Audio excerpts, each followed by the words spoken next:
حضرت خلیل اللہ نے اللہ سے دعائیں مانگ مانگ کے بیٹا لیا تھا. عمر کا پچھلا حصہ ہے، اولاد نہیں ہے. اللہ سے دعا مانگتے ہیں، اللہ مجھے اولاد عطا کر دے. رات کے پچھلے پہر اٹھ اٹھ کے دعائیں مانگتے ہیں. خیر اللہ نے کرم فرمایا. حضرت سارہ کے بطن سے تو اولاد نہیں ہوئی، اب حضرت ہاجرہ سے نکاح کیا. اب حضرت ہاجرہ سے نکاح ہوا تو اللہ نے ان کے بطن سے انہیں ایک خوبصورت بیٹا دیا جس کا نام اسماعیل رکھا. اللہ اکبر!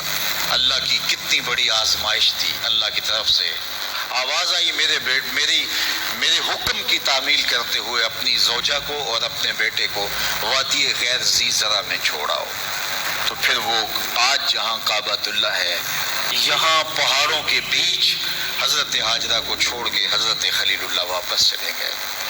اور پھر جب حضرت اسماعیل علیہ السلام کی عمر 13 سال ہوئی تو ایک بار ملنے آئے تو حضرت خلیل اللہ کو حکم ہوا، خواب آئی اور خواب میں یہ حکم ہوا. نبیوں کی خواب بمنزلہ وحی ہوتی ہے. ہمارے جو خواب ہیں ان میں سے کچھ خواب ایسے ہیں جن کو کہا گیا نبوت کا 46واں حصہ ہے، اچھے خواب. لیکن ہمارے خواب اضغاث و احلام ایسے بھی ہوتے ہیں جو دن کے خیالات کا عکس ہوتے ہیں. کچھ ہمارے خواب ایسے ہوتے ہیں کہ جو شیطان کی طرف سے ہمارے اوپر ہوتے ہیں، شیطانی خیالات کا عکس ہوتے ہیں. لیکن کچھ خواب ایسے ہوتے ہیں کہ جو ہے وہ اچھے اور صالح خواب ہوتے ہیں. لیکن نبی کا کوئی خواب اضغاث احلام نہیں ہوتا. نبی کا کوئی خواب جو ہے وہ شیطانی خیال کا نتیجہ نہیں ہوتا، اس لیے کہ نبی پر شیطان وسوسہ اندازی نہیں کر سکتا. اور اگر اس امکان کو مان لیا جائے تو ساری شریعت مشکوک ہو جاتی ہے. تو یہ امکان ہی نہیں ہے کہ نبی پر شیطان اثر انداز ہو سکے. اللہ اکبر! نبی تو نبی رہا. نبی کے سچے غلام جو ہیں، شیطان تو ان کے راستے میں رکاوٹ نہیں ڈال سکتا جب وہ اللہ کی طرف سے دیے ہوئے تقوی سے مالا مال ہو جاتے ہیں. خیر، تو خواب دیکھا کہ میں بیٹے کو ذبح کر رہا ہوں. تو آئے اور بیٹے سے کہا، پہلے زوجہ سے کہا کہ بیٹے کو تیار کر دو، ہم نے دوست کی دعوت پہ جانا ہے. ویسے خلیل عربی میں گوڑے دوست کو ہی کہتے ہیں، اور حضرت ابراہیم اللہ کے خلیل کہلائے. رب نے ابراہیم کو اپنا دوست قرار دیا. تو پھر کہا دوست کی دعوت ہے، دوست کا بلاوا ہے، میں نے بیٹے کو وہاں لے کے جانا ہے. تو حضرت ہاجرہ بیٹے کو تیار کر دیتی ہیں، کنگھی بھی کرتی ہیں، بالوں میں تیل بھی لگاتی ہیں، خوبصورت کپڑے بھی پہناتی ہیں. اللہ سے مانگ مانگ کے لیا گیا بیٹا. اللہ اکبر! اب 13 سال کی فلما بلغ معہ السعی، جب وہ بلوغت کی عمر میں پہنچا، چلنے پھرنے کے قابل ہوا، تو حضرت ابراہیم علیہ السلام ان کو لے کے ساتھ چلے.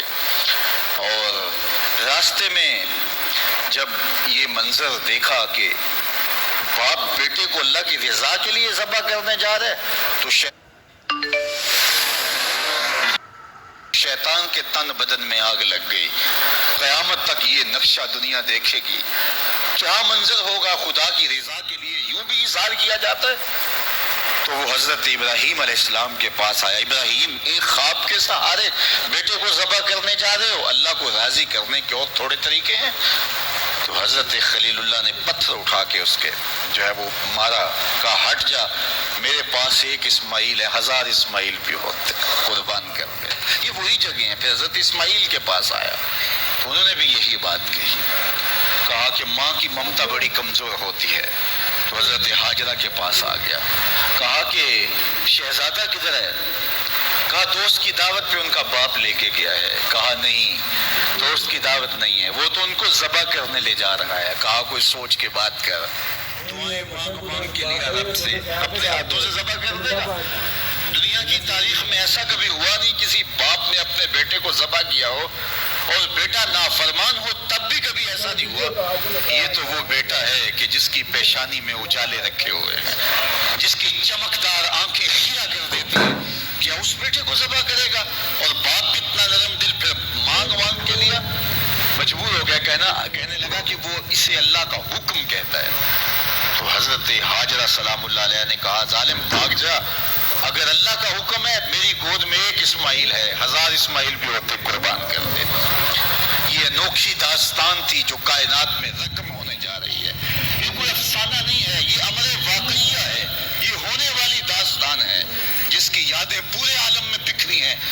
کائنات میں ایسا انوکھا واقعہ ہے، ایسا البیلا واقعہ زمانے میں نہیں دیکھا ہوگا جو یہ واقعہ رقم ہونے جا رہا ہے۔ حضرت اسماعیل 13 سال کی عمر اور حضرت ابراہیم اپنے بیٹے کو ساتھ لیے جا رہے ہیں۔ راستے میں میٹھی میٹھی باتیں بھی ہو رہی ہیں۔ جب منار کی اس وادی میں پہنچے، آج حاجی جو ہے جب وہ رمی چمار کرتا ہے تو وہ کہتا مجھے فون پہ بتا دو کہ میرا جانور ذبح ہو گیا کہ نہیں ہو گیا۔ اس میں اتنی ہمت نہیں ہوتی کہ اس قربان گاہ پہ چل کے جائے۔ وہ کہتا ہے تھکن سے چور ہوں۔ اللہ اکبر، حاجی تجھ سے تو چل کے جائے نہیں جاتا، اور شریعت نے تجھے سہولت بھی دے دی، کوئی ضروری نہیں ہے کہ تو وہاں جائے۔ لیکن ذرا دیکھ وہ منظر کتنا دل آویز تھا۔ اگر حاجی کو کہا جاتا کہ بیٹا بھی ساتھ لے جانا ہے اور وہاں بیٹے کو ذبح نہیں کرنا، صرف گردن پہ چھری ہی رکھنی ہے، تو کلیجے کانپ جاتے۔ اللہ اکبر، رسم بھی ادا نہ ہو پاتی۔ لیکن یہاں ایک انوکھا واقعہ عملاً روح پذیر ہوا۔ فلما بلغ معہ السعی، جب وہاں پہنچے تو کہا یا بنیا، اے میرے بیٹے۔ اللہ کتنا میٹھا اور دلاویز انداز تھا، اے میرے بیٹے، یا بنیا، یا بنی نہیں کہا، میرے بیٹے نہیں کہا، بیٹے نہیں کہا، یا بنیا، اے میرے بیٹے۔ اس میں اپنائیت کا جمال دیکھیے اور ٹپکتا ہوا شہد دیکھیے پیار کا۔ اے میرے بیٹے، میں نے خواب دیکھا ہے، انی اذبحک فانظر ماذا تری، کہ میں تمہیں ذبح کر رہا ہوں۔ فانظر ماذا تری، اب تو بتا تیری رائے کیا ہے۔ باپ نہ بتاتا ذبح کر لیتا، لیکن نے بیٹے کو شامل کیا۔ بتانا، میں نے یہ خواب دیکھا ہے، اور نبی کا خواب بمنزلہ وحی ہے، اب تو بتا تیری رائے کیا ہے، مجھے بتائیے۔ باپ بیٹے کو کہے کہ میں تجھے ذبح کرنا چاہتا ہوں۔ اللہ اکبر، باپ اپنی مرضی سے بعض اوقات کسی بیٹے کی کسی خدمت کی وجہ سے اس کو تھوڑا سا زیادہ دے دے، یا اس سے شفقت کا رخ زیادہ ہو، یا اس کو کچھ ترجیح دے دے، تو دوسرے بیٹے ناراض ہو جاتے ہیں اور باپ کے خلاف جا کے اپنے چچاؤں سے اور دوسرے رشتہ داروں سے بات کرتے ہیں کہ ہمارا باپ ظالم ہو گیا ہے۔ یار اس کا روح سخن تھوڑا سا دوسرے بیٹے کی طرف ہوا تو جا کے شور کر دیا اولاد نے کہ میرا باپ ظالم ہو گیا ہے۔ لیکن ذرا یہاں کہانی دیکھیے، باپ کیا بول رہے ہیں، بیٹا میں تجھ کو ذبح کرنا چاہ رہا ہوں، فانظر ماذا تری، مجھے بتا تیری رائے کیا ہے۔ تو بیٹا کیا جواب دیتا ہے؟ کائنات میں ایسا منظر نہیں دیکھا ہوگا۔ بیٹا خاموش ہو جاتا، سر جھکا لیتا، یہ بھی بڑی بات تھی، امتثال امر تھا۔ بیٹا کہتا جی جس طرح آپ نے دیکھا میں تو کچھ نہیں کہہ سکتا، یہ بھی امتثال امر تھا۔ بیٹا کہتا ٹھیک ہے آپ کر لیجیے جو آپ نے کرنا ہے، تو یہ بھی امتثال امر تھا۔ لیکن جو بیٹے نے کہا، کائنات نے ایسا منظر یہ بھی نہیں دیکھا ہوگا۔ بیٹے نے یہ نہیں کہا ہاں کر لیجیے، بیٹے نے یہ نہیں کہا کہ خاموشی اختیار کر لی، گردن جھکا لی۔ ذرا دیکھیے، بیٹے نے کہا یا آباتے، باپ نے کہا تھا نا یا بنیا، اے میرے بچے، اے میرے بیٹے۔ تو جب یہ بات سن لی کہ میں تجھے ذبح کرنا چاہتا ہوں، تو بیٹے کا لہجہ تبدیل نہیں ہوا۔ اللہ اکبر، آج بیٹا ہو تو کہے باپ ہو سفاک ہو، لیکن اس کے باوجود لہجہ کہ یا آباتے، اے میرے ابو۔ ذرا اس سے شہد ٹپکتا ہوا دیکھیے اور اس سے خدمت گاری کا جذبہ دیکھیے، یا آباتے، اے میرے ابو۔ آگے کیا ہے؟ یا آبات فعل ما تؤمر، ابو ذبح کیا ہے، جو بھی کرنا ہے کرو۔ یا آبات ذبح نہیں کہا ہے، ابو ذبح کر دیجئے۔ ذبح کا جواب ذبح میں دیا جاتا نا، لیکن بیٹا 2 قدم آگے بڑھ گیا۔ یا آبات فعل ما تؤمر، ابو ذبح کیا ہے، جو بھی کرنا ہے کیجئے۔ باقی رہی بات میری، یہ کام آسان تو نہیں کہ گردن پہ چھری چلے اور میں تڑپوں نہ، لیکن اللہ کی مدد ہو تو یہ مشکل بھی نہیں، ستاجدونی انشاءاللہ من الصابرین۔ آپ دیکھیں گے رب نے چاہا تو صبر کر کے دکھاؤں گا، تڑپوں گا بھی نہیں۔ باپ رسی بھی ساتھ لے گیا تھا، چھری بھی ساتھ لے گیا تھا، چھری نکالی۔ یہ کوئی قصہ نہیں، یہ کوئی افسانہ نہیں ہے، یہ حقیقت اور امر واقعیہ ہے۔ چشم فلک نے پہلی مرتبہ یہ منظر دیکھا۔ آج حوریں بھی دیکھ رہی تھی، غلمان اور رضوان بھی دیکھ رہے تھے، فرشتے بھی جھک جھک کے دیکھ رہے تھے۔ مالک قیامت آنے والی ہے، کہا تمہیں بتانا چاہتا ہوں۔ تم کہتے تھے انسان کو خلیفہ بنا رہے، سجدے تو ہم کرتے ہیں، عبادتیں تو ہم کرتے ہیں، یہ تو لڑائی کرے گا، دھینگا مشتی کرے گا۔ اب دیکھو میرے بندے کی ادا کو، میرے بندے کی اطاعت اور فرما برداری کے رنگ بھی دیکھو۔ اللہ اکبر، باپ نے بیٹے کو لٹایا، رسیوں سے بدن جکڑ لیا، ہاتھ میں چھری پکڑی ہے، اللہ اکبر، حضرت اسماعیل کو لٹایا۔ قرآن نے وہ باقاعدہ منظر نگاری کی ہے، فلما اسلما وتلہ للجبین، جب دونوں راضی ہو گئے، کس بات پہ راضی ہو گئے؟ کہ فلاں نمبر کی گاڑی خرید لیں، فلاں کوٹھی اور فلاں بنگلہ خرید لیں، نہیں، دونوں راضی ہو گئے، باپ ذبح کرنے پہ راضی ہو گیا اور بیٹا ذبح ہونے پہ راضی ہو گیا۔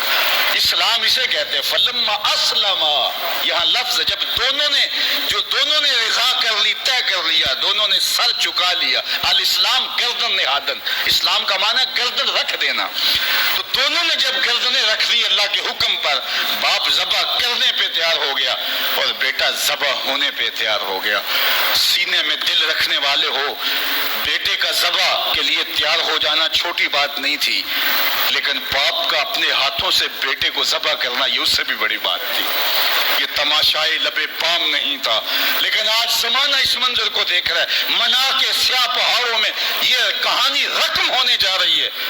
باپ نے ہاتھ میں چھری پکڑی اور بیٹے کو لٹایا، قرآن بتاتا ہے فلما اسلما، جب دونوں راضی ہو گئے، وتلہ للجبین، اور باپ نے بیٹے کو پیشانی کے بل لٹایا۔ اس پر مفسرین نے دو باتیں کی ہیں، للجبین کا معنی کیا ہے کہ پیشانی کے بل لٹایا، پیچھے سے ذبح کرنا چاہ رہے تھے، اور دوسرا یہ ہے کہ جس طرح جانور کو ذبح کیا جاتا ہے تو اس کی گردن کو بل دے کر کے ماتھا زمین پہ لگایا جاتا ہے کہ رگیں تن جائیں اور گردن کھل جائے تاکہ ذبح کرنے میں آسانی ہو۔ تو کہا کہ گردن کو جو ہے وہ کشادہ کرنے کے لیے آپ کا نازک گلا گھما کر کے پیشانی پہاڑ پتھر کے ساتھ لگائی اور رگیں تن گئی، پورا بدن جکڑا تھا رسیوں سے، اور حضرت ابراہیم نے خود بھی پٹی باندھی تھی کہ یہ منظر اتنا آسان تو نہیں ہے۔ اللہ اکبر، اچانک حضرت اسماعیل نے کہا ابا جان میری رسیاں کھول دو۔ بیٹا کیا ہوا؟ کہا کھول دو رسیاں۔ بیٹا ابھی تو کہہ رہے تھے یا ابت افعل ما تؤمر، جو کرنا ہے کیجئے، اب کیا بول رہے ہو؟ کہا کل کا مورخ لکھے گا باپ ذبح کرنا چاہتا تھا، بیٹا ذبح ہونا نہیں چاہتا تھا، باپ نے باندھ کے کیا ہے، کھول دو رسیاں، نہیں تڑپوں گا۔ رسیاں کھول دی گئیں، حضرت ابراہیم نے ہاتھ میں چھری پکڑی ہے لیکن پٹی برابر بندھی ہے۔